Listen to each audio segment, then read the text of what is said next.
BitZone, acquistiamo Bitcoin in contanti senza KYC.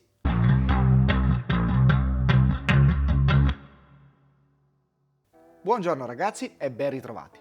Oggi vedremo la seconda parte del bot che vi ho presentato la scorsa settimana. Quindi magari riprendetevi anche quel video, così avete una visione completa, anche se le due parti del bot possono essere utilizzate separatamente. L'altra volta abbiamo visto come acquistare prodotti su Amazon pagando in Bitcoin. Oggi invece affrontiamo un altro tema molto attuale, visto il periodo. Se vi dicessi che possiamo acquistare Bitcoin in contanti senza KYC? Chi ha visto la prima parte magari ha già fatto il collegamento, ma in ogni caso oggi lo vediamo per bene. Sfrutteremo un bot che ci permetterà di pagare in contanti in un qualsiasi Western Union e di ricevere in cambio Bitcoin. Prima di cominciare però vi chiedo cortesemente di iscrivervi al canale se ancora non l'avete fatto e di attivare la campanella, così sarete sempre aggiornati quando uscirà un nuovo video. Inoltre, se apprezzate i miei contenuti, potete supportare il canale donando anche solo un caffè utilizzando il QR code che compare durante il video oppure sfruttando il Lightning address presente in descrizione.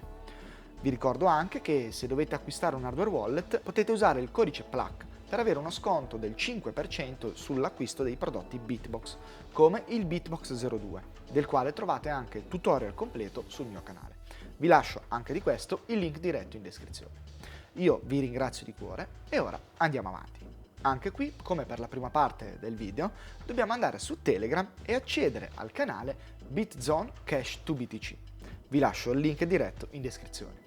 Su questo canale troverete tutte le informazioni necessarie per utilizzare il bot, con tanto di spiegazione video e di termini e condizioni. Quindi, prima di usare il bot, mi raccomando, perdete 10 minuti di tempo per leggere bene tutto quello che c'è scritto su questo canale, così evitate errori strani. Io intanto vi spiego un attimo il funzionamento. Come mai dico che questo servizio è collegato a quello che abbiamo visto la settimana scorsa? Perché settimana scorsa c'era qualcuno che acquistava e pagava in Bitcoin, mentre oggi ci sarà qualcuno che prenderà l'ordine fatto da chi ha acquistato in Bitcoin, pagherà in contanti l'ordine in un qualsiasi Western Union e riceverà in cambio dei Bitcoin. Una volta letto tutto quello che c'è da leggere nel canale Telegram, mi raccomando, potremo sfruttare un altro canale Telegram di nome BitZone Ordini. Qui troverete tutti gli ordini disponibili. È una sorta di vetrina dove compariranno gli ordini quando qualcuno acquisterà qualcosa su Amazon. Questo è quello che vedrete quando comparirà un nuovo ordine. Analizziamolo un attimo. Abbiamo i dettagli dell'ordine che, se vi ricordate, sono quelli che avevamo inserito noi quando avevamo effettuato un acquisto con il bot. Quindi l'ID, l'importo da pagare, la data entro quando dobbiamo pagare in contanti e quanto riceveremo in Bitcoin, con tanto di controvalore in euro. Abbiamo anche l'indicazione di come verremo pagati, in questo caso su Lightning. Questo dipende semplicemente dall'importo. Importi bassi verranno pagati su Lightning, importi alti on-chain. Trovate tutte le soglie sul canale che avreste già dovuto leggere. Bene, questo è quindi un ordine che possiamo prendere noi. Pagheremo 24 euro e riceveremo 19,70 euro in Bitcoin. Ora, come viene calcolato questo prezzo? Questo prezzo è la somma dello sconto che si è fatto chi ha effettuato l'ordine, che possiamo definire come spread, e le commissioni che si prende il bot. E queste le vedremo dopo. Le commissioni le conosciamo, ma lo spread lo possiamo sapere solo quando viene generato l'ordine e potrebbe essere molto alto, fino al 12%, o molto basso, fino allo 0%. E quindi pagheremo solo le commissioni, ma questo appunto non lo possiamo sapere prima. In ogni caso, se quest'ordine vi soddisfa, potete decidere di acchiapparvelo. Come facciamo? Dovremo utilizzare il bot vero e proprio che si chiama BitZone Cash to BTC Bot. Allora, ricapitoliamo un attimo così non facciamo confusione con i vari canali Telegram. Abbiamo il canale BitZone Cash to BTC che ci fornisce tutte le informazioni necessarie per utilizzare il bot, con commissioni, termini di servizio, video esplicativi, quindi questo canale sarà solo informativo. Poi abbiamo il canale BitZone Ordini, che sarà la nostra vetrina. Quando ci saranno nuove possibilità di acquisto di Bitcoin, queste compariranno qui, su BitZone Ordini. Quindi questa è la nostra vetrina. Poi abbiamo il bot vero e proprio, che è BitZone Cash to BTC Bot. Dunque, noi abbiamo visto un ordine su BitZone Ordini, Quindi andiamo su Bitzone Cash to BTC Bot e clicchiamo su Prenota un nuovo Pay Code Amazon. Se non troviamo subito i bottoni cliccabili ci basta scrivere /start e vedrete che compariranno. Una volta cliccato ci compariranno gli ordini disponibili. In questo caso vedete che questo è l'ordine che avevamo visto in vetrina, quindi noi lo vogliamo e scriviamo 119 e clicchiamo invio. Bene, ecco che abbiamo un riepilogo dell'ordine e anche un avviso molto importante che ci dice che se prenotiamo quest'ordine ma non lo paghiamo, verremo bannati dal servizio. Quindi occhio ragazzi, se per qualche motivo non riuscite a pagarlo, scrivete all'assistenza prima della data di scadenza. Comunque noi clicchiamo su conferma e scopri il pay code. Ed ecco che abbiamo prenotato il nostro ordine. Ora dovremo andarla a pagare. Sul messaggio che abbiamo ricevuto abbiamo anche la possibilità di vedere tutti i Western Union disponibili, oltre a vedere il pay code e ad avere un riepilogo su come effettuare il pagamento. Sostanzialmente noi ci recheremo in un Western Union.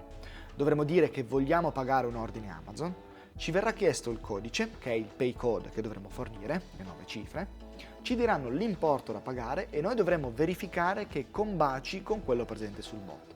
Se l'importo non combacia, mi raccomando, non pagatelo, ma tornate sul bot e fate la procedura per segnalare il problema. Se invece combacia, pagatelo e richiedete ricevuta cartacea del pagamento. Poi torniamo sul bot e clicchiamo sul menu principale. Scriviamo /start e clicchiamo su dichiara un pagamento. Bene, ora ci compare la lista di ordini che abbiamo prenotato, perché potremmo averne prenotato più di uno. Noi ne abbiamo prenotato solo uno, quindi scriviamo 119. Ottimo. Ora dobbiamo caricare una foto della ricevuta di pagamento. Possiamo anche nascondere i dati sensibili se vogliamo, quelli in alto a destra, diciamo, nella ricevuta. Bene, ora che la foto è caricata, abbiamo praticamente concluso e dobbiamo solo attendere il pagamento. Ci sarà un tempo di attesa tale da permettere, diciamo, a chi ha effettuato l'ordine di confermare il pagamento. Comunque è scritto tutto qui sotto, vedete? Ma a noi non resta che attendere la notifica. La notifica che vi arriverà sarà questa qua. Pagamento confermato. Questo significa che tutto si è svolto correttamente. Ora dovremo attendere una decina di minuti che ci arriverà il link per rincassare i bitcoin. E sarà questo qui. Ecco qua, riscatta i tuoi bitcoin. Ora, qui nel video avete sotto l'importo da riscattare, vedete un error. È un errore di lettura del link, ma questo è stato un problema temporaneo che è stato risolto, ma che ovviamente si è manifestato quando stavo registrando io. Quindi voi fate finta di niente e immaginate che lì ci sia un link molto semplice che voi dovrete cliccare. Il link vi porterà ad una pagina dove poter effettuare il riscatto. Ecco qui, una pagina di BTC Pay Server. Ora noi dovremo cliccare in alto a sinistra sul QR code, poi ci copiamo l'invoice e la riscattiamo. Per questo test io ho usato Wallet of Satoshi, ma va benissimo anche Phoenix in questo caso. Assicuratevi solo di avere la liquidità in ingresso per non pagare fees aggiuntive. Con Wallet of Satoshi non ce n'è bisogno. Apriamo quindi Wallet of Satoshi, clicchiamo su Ricevi, clicchiamo in basso a destra per aprire la fotocamera e, se stiamo usando due dispositivi diversi, possiamo semplicemente scannerizzare il QR code. Mentre se usiamo lo stesso dispositivo, clicchiamo sul secondo tasto da sinistra, quello per incollare, ed incolliamo la nostra invoice. Bene, ora schiacciamo fortissimo su Ricevi e il gioco è fatto. Abbiamo concluso l'operazione. Vi voglio solo far vedere velocemente i costi di questo servizio che sono riepilogati tutti in questo messaggio che trovate comunque nel canale con le informazioni. Queste sono le commissioni che si prende il bot, alle quali va aggiunto lo spread che mette la controparte.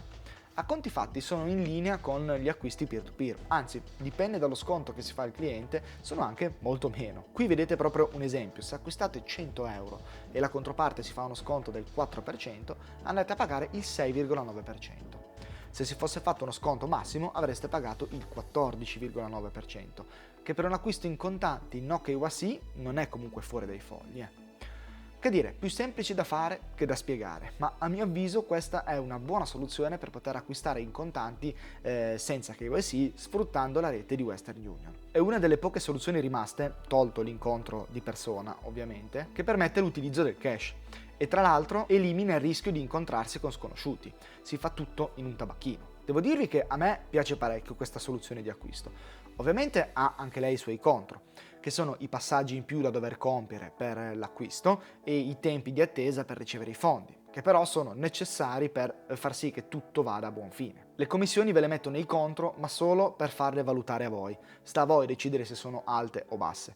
Io vi posso dire che sono in linea con il mercato di riferimento e anzi, se vi va di culo, trovate anche delle occasioni con commissioni bassissime per il tipo di acquisto che state facendo. Come ultima cosa, menzioniamo anche qui la fiducia nell'escrow, che dobbiamo riporre perché comunque da quando paghiamo cash a quando riceviamo i fondi, questi sono detenuti da lui. Ma anche qui sarebbe abbastanza stupido per l'escrow scappare, perché coinvolgerebbe 2 persone ma sottrarrebbe i fondi soltanto a una. Però anche questo comunque è una cosa di cui tenere conto. Diciamo che è un servizio che va bene per piccole cifre e cifre intermedie a seconda degli acquisti che vengono fatti su Amazon, ma è chiaro che se poi voi avete bisogno di altre cifre, volete fare un pack costante e sapete sempre quanto acquistare, ecco, questo magari non è la soluzione migliore, ma può essere una cosa da tenere conto eventualmente quando si ha un qualcosina in più o quando si ha del cash e lo si vuole trasformare in Bitcoin. Bene ragazzi, che dire, io ho terminato. Voi fate le vostre valutazioni, provate il servizio e fatemi sapere la vostra. E se il video vi è piaciuto, vi chiedo cortesemente di lasciare un bel like. Noi ci vediamo mercoledì prossimo con un nuovo video. Ciao!